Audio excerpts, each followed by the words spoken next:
Hey guys, it's me, Marc Illy here. We're just hanging out at the pad.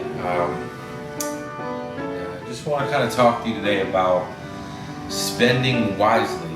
Now, I know a lot of people think, well, I don't spend a lot of money and I'm good with my money. But you gotta ask yourself, how good are you really being with your money? Because like going out to the bars, going out to the clubs, if you're not really paying attention to what you're spending, you're probably not going to be successful. A lot of people I see, they piss their money away.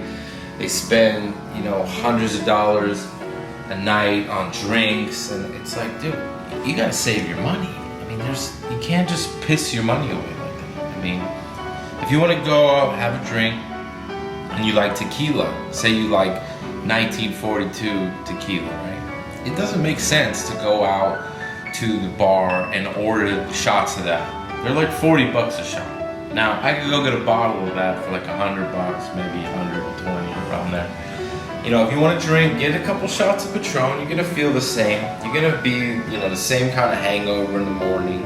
It might not taste as good, but you gotta understand, you gotta be a smart shopper, you gotta be a smart saver. So that goes to the principle of making more money, right? So you gotta make more money if you wanna spend more money.